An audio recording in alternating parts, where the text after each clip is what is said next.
అపోస్తలుల కార్యములు 9వ అధ్యాయం.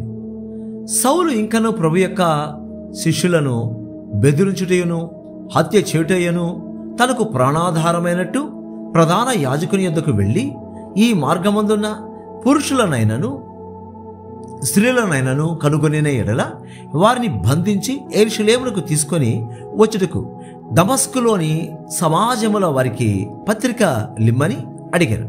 అతడు ప్రయాణము చేయొచ్చు దమస్కు దగ్గరకు వచ్చినప్పుడు అకస్మాత్తుగా ఆకాశము నుండి యొక్క వెలుగు అతని చుట్టూ ప్రకాశించాడు. అప్పుడు అతడు నేల మీద పడి, సౌలా సౌలా, నీవేళ నన్ను హింసించుచున్నావని తనతో ఒక స్వరము పలుకుట వినెను. ప్రభువా, నీవెవడవని అడుగగా ఆయన, నేను నీవు హింసించుచున్నా యేసును. లేచి పట్టణములోనికి వెళ్ళము, అక్కడ నీవు ఏమి చేయవలెనో అది నీకు తెలుపబడునని చెప్పారు. అతనితో ప్రయాణము చేసిన మనుషులు ఆ స్వరము వినిరి గాని ఎవరిని చూడక మౌనులై నిలువబడిరి. సౌలు నేల మీద నుండి లేచి కన్నులు తెరచినను ఏమీ చూడలేకపోయాను. గనుక వారతని చేయి పట్టుకొని దమస్కులోనికి నడిపించని. అతడు 3 దినములు చూపులేక అన్నపానము లేమియు పుచ్చుకొనకుండాను. దమస్కులో అననీయ అను ఒక శిష్యుడుండెను. ప్రభు దర్శనమందు అననీయ అని అతనిని పిలువగా అతడు, ప్రభువా, ఇదిగో నేనున్నాను. అందుకు ప్రభు, నీవు లేచి తిన్నని దనబడిన వీధికి వెళ్ళి యూదా అనువాని ఇంట తార్సువాడైన సౌలు అనువాని కొరకు విచారించము. ఇదిగో అతడు ప్రార్థన చేయుచున్నాడు. అతడు అననీయ అనునొక మనుష్యుడు లోపలికి వచ్చి తాను దృష్టి పొందినట్లు తల మీద చేతులుంచుట చూచి ఉన్నాడని చెప్పాను. అందుకు అననీయ, ప్రభువా, ఈ మనుషుడు యెరూషలేములో నీ పరిశుద్ధులకు ఎంతో కీడు చేసి ఉన్నాడని అతని గూర్చి అనేకుల వలన వింటిని. ఇక్కడను నీ నామమును బట్టి ప్రార్థన చేయు వారినందరినీ బంధించుటకు అతడు ప్రధాన యాజకుల వలన అధికారము పొంది ఉన్నాడని ఉత్తరమిచ్చాను. అందుకు ప్రభు, నీవు వెళ్ళుము, అన్యజనుల ఎదుటను రాజుల ఎదుటను ఇశ్రాయేలుల ఎదుటను నా నామము భరించుటకు ఇతడు నేను ఏర్పరచుకొనిన సాధనమై ఉన్నాడు. ఇతడు నా నామము కొరకు ఎన్ని శ్రమలను అనుభవింపవలెనో నేను ఇతనికి చూపుదునని అతనితో చెప్పాను. అననీయ వెళ్ళి ఆ ఇంట ప్రవేశించి అతని మీద చేతులుంచి, సౌలా, సహోదరుడా, నీ వచ్చిన మార్గములో నీకు కనబడిన ప్రభువైన యేసు నీవు దృష్టి పొంది పరిశుద్ధాత్మతో నింపబడినట్లు నన్ను పంపి ఉన్నాడని చెప్పాను. అప్పుడే అతని కన్నుల నుండి పొరల వంటివి రాలగా దృష్టి కలిగి లేచి బాప్తిజము పొందాను. తరువాత ఆహారం పుచ్చుకొని బలపడాను. పిమ్మట అతడు దమస్కులోనున్న శిష్యులతో కూడా కొన్ని దినములు ఉండాను. వెంటనే సమాజ మందిరములలో యేసే దేవుని కుమారుడని ఆయనను గూర్చి ప్రకటించుచూ వచ్చాను. వినిన వారందరూ విభ్రాంతి నొంది, యెరూషలేములో ఈ నామమును బట్టి ప్రార్థన చేయువారిని నాశనము చేసిన వాడితడే కాడా? వారిని బంధించి ప్రధాన యాజకుల యొద్దకు కొనిపోవుటకు ఇక్కడికి కూడా వచ్చి ఉన్నాడని చెప్పుకొని. అయితే సౌలు మరి ఎక్కువగా బలపడి ఈయనే క్రీస్తు అని రుజువుపరచుచు దమస్కులో కాపురమున్న యూదులను కలవరపరచను. అనేక దినములు గతించిన పిమ్మట యూదులు అతనిని చంపన ఆలోచింపగా వారి ఆలోచన సౌలునకు తెలియవచ్చెను. వారు అతని చంపవలనని రాత్రింబగళ్ళు ద్వారముల యొద్ద కాచుకొని చుండిరి. గనుక అతని శిష్యులు రాత్రివేళ అతనిని తీసుకొని పోయి గంపలో ఉంచి గోడగుండా అతనిని క్రిందికి దింపిరి. అతడు యెరూషలేములోనికి వచ్చి శిష్యులతో కలుసుకొనుటకు యత్నము చేసెను గాని అతడు శిష్యుడని నమ్మక అందరూ అతనికి భయపడిరి.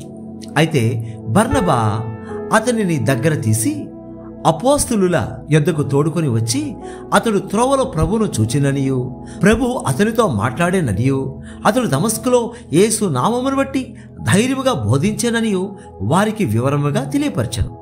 అతడు యెరూషలేములో వారితో కూడా వచ్చుచూ పోవచ్చు ప్రభువు నామమును బట్టి ధైర్యంగా బోధించుచు గ్రీకు భాషను మాట్లాడు యూదులతో మాట్లాడుచు తర్కించుచూ నుండెను.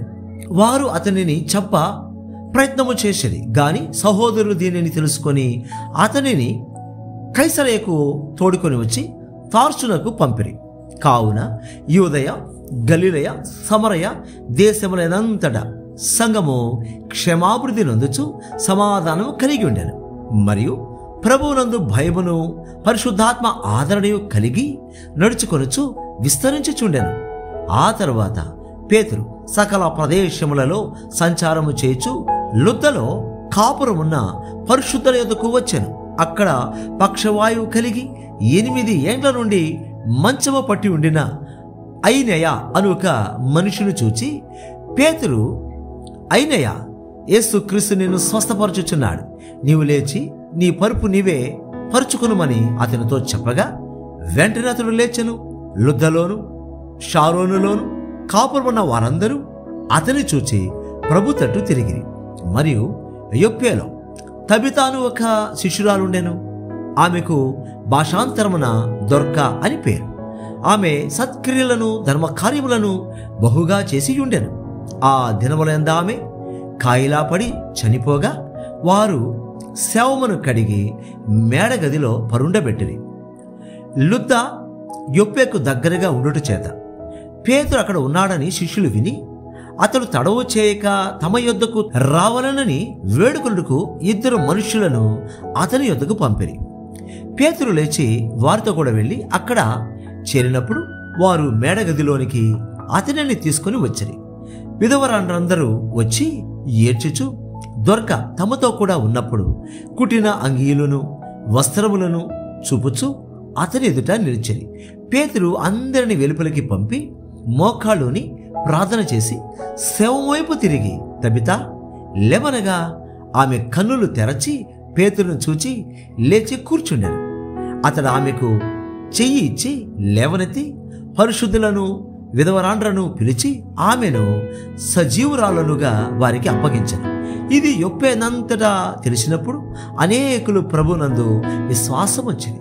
పేతురు యొప్పేలో సీమోనును ఒక చర్మకారుని యొద్ద బహుదినములు నివసించెను.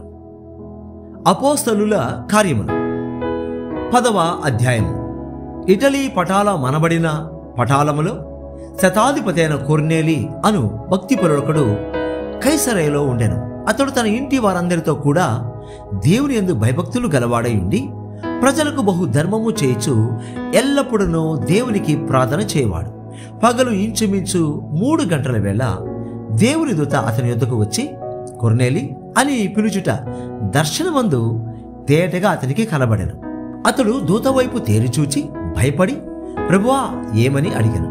అందుకు దూత, నీ ప్రార్థనలను నీ ధర్మ కార్యములను దేవుని సంధికి జ్ఞాపకార్థముగా చేరినవి. ఇప్పుడు నీవు యొప్పేకు మనుషులను పంపి పేతురు అను మారుపేరు గల సీమోనును పిలిపించుము. అతడు సముద్రపు ధరినున్న సీమోనును ఒక చర్మకారుని ఇంట దిగి ఉన్నాడని అతనితో చెప్పాను.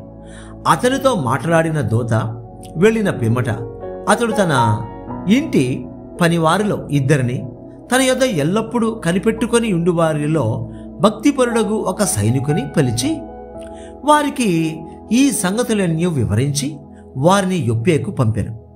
మరునాడు వారు ప్రయాణమైపోయి పట్టణమునకు సమీపించినప్పుడు పగలు ఇంచుమించు 12 గంటలకు పేతురు ప్రార్థన చెట్టుకు మిద్దె మీదకెక్కెను. అతడు మిక్కిలి ఆకలిగొని భోజనము చేయగోరాను. ఇంటి వారు సిద్ధము చేయుచుండగా అతడు పరవశుడై ఆకాశం తెరువబడుటయు 4 చెంగులు పట్టి దింపబడిన పెద్ద దుప్పటి వంటి ఒక విధమైన పాత్ర భూమి మీదికి దిగువచ్చుటయు చూచెను. అందులో భూమి ఎందుండు సకల విధములైన చతుష్పాద జంతువులను, పాకు పురుగులను, ఆకాశ పక్షులను ఉండెను. అప్పుడు పేతురు, నీవు లేచి చంపుకొని తినుమని ఒక శబ్దం అతనికి వినబడెను. అయితే పేతురు, వద్దు ప్రభువా, నిషిద్ధమైనది అపవిత్రమైనది ఏదైనను నేనెన్నడను తినలేదని చెప్పగా, దేవుడు పవిత్రము చేసిన వాటిని నీవు నిషిద్ధమైన వాటినిగా ఎంచవద్దని మరలా 2వ మారు ఆ శబ్దం అతనికి వినబడెను. ఇలాగు 3 మారు జరిగిను. వెంటనే ఆ పాత్ర ఆకాశమునకెత్తబడెను. పేతురు తన కలిగిన దర్శనమేమై ఉండునో అని తనలో తనకు ఎటూ తోచగా ఉండగా కొర్నేలి పంపిన మనుషులు సీమోనీయులు ఏదని విచారించి తెలుసుకొని వాకిట నిలిచి ఇంటి వారిని పిలిచి, పేతురు అను మారుపేరు గల సీమోను ఇక్కడ దిగి ఉన్నాడా అని అడిగిరి.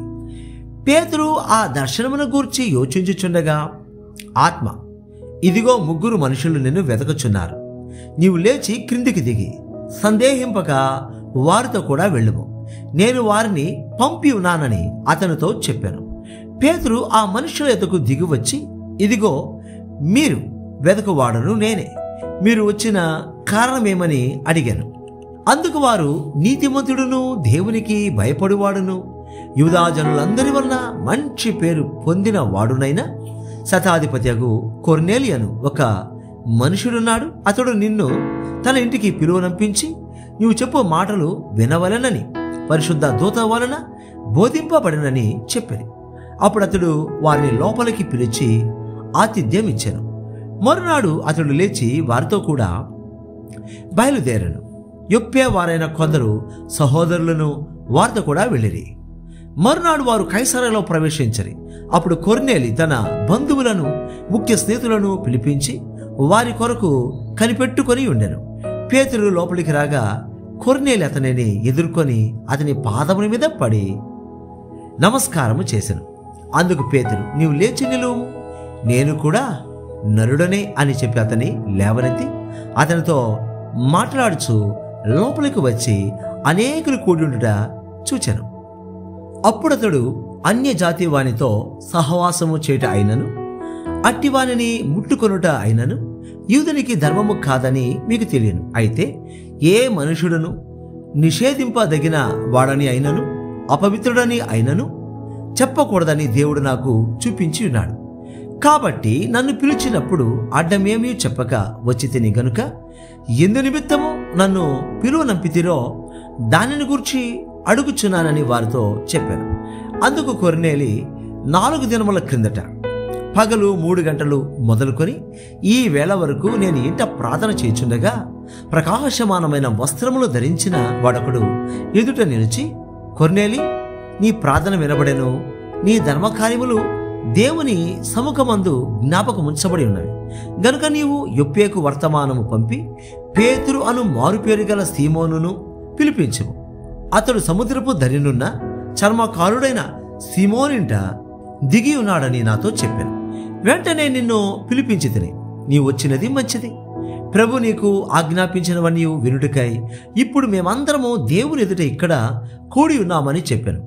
అందుకు పేతురు నోరు తెరచి ఇట్లా, నేను దేవుడు పక్షపాతి కాడని నిజముగా గ్రహించి ఉన్నాను. ప్రతి జనములోను ఆయనకు భయపడి నీతిగా నడుచుకుని వానిని ఆయన అంగీకరించను. యేసుక్రీస్తు అందరికీ ప్రభు. ఆయన ద్వారా దేవుడు సమాధానకరమైన సువార్తను ప్రకటించి ఇశ్రాయేలులకు పంపిన వర్తమానము మీరెరుగుదురు. యోహాను బాప్తిస్మము ప్రకటించిన తరువాత గలిలయ మొదలుకొని యూదయనంతటా ప్రసిద్ధమైన సంగతి మీకు తెలియను. అదేదనగా దేవుడు నజరేయుడైన యేసును పరిశుద్ధాత్మతోనూ శక్తితోనూ అభిషేకించననున్నదియే. దేవుడు ఆయనకు తోడై ఉండెను గనుక ఆయన మేలు చేయుచు అపవాది చేత పీడింపబడిన వారినందరినీ స్వస్థపరచుచు సంచరించుచుండెను. ఆయన యూదుల దేశమందును యెరూషలేమునందును చేసిన వాటన్నిటికీ మేము సాక్షులము. ఆయనను వారు మ్రానున వ్రేలాడదీసి చంపిరి. దేవుడు ఆయనను 3వ దినమున లేపి ప్రజలందరికీ కాక దేవుని చేత ముందుగా ఏర్పరచబడిన సాక్షులకే, అనగా ఆయన మృతులలో నుండి లేచిన తరువాత ఆయన కూడా అన్నపానములు పుచ్చుకొనిన మాకే ఆయన ప్రత్యక్షముగా కనబడినట్లు అనుగ్రహించెను. ఇదిగాక దేవుడు సజీవులకును మృతులకును న్యాయాధిపతినిగా నియమించినవాడు ఈయనే అని ప్రజలకు ప్రకటించి దృఢ సాక్ష్యమయ్యవలనని మాకు ఆజ్ఞాపించను. ఆయనందు విశ్వాసముంచి వాడెవడో వాడు ఆయన నామము మూలముగా పాపక్షమాపణ పొందునని ప్రవక్తలందరూ ఆయనను గురించి సాక్ష్యమిచ్చుచున్నారనేను. పేతురు ఈ మాటలు ఇంకా చెప్పుచుండగా అతని బోధ విన్న వారందరి మీదకి పరిశుద్ధాత్మ దిగెను. సున్నతి పొందిన వారిలో పేతురుతో కూడా వచ్చిన విశ్వాసులందరూ పరిశుద్ధాత్మ వరము అన్ని జనుల మీద సైతము కుమ్మరింపబడుట చూచి విభ్రాంతి నొందిరి. ఏలయనగా వారు భాషలతో మాట్లాడుచు దేవుని ఘనపరచుచుండగా వినిరి.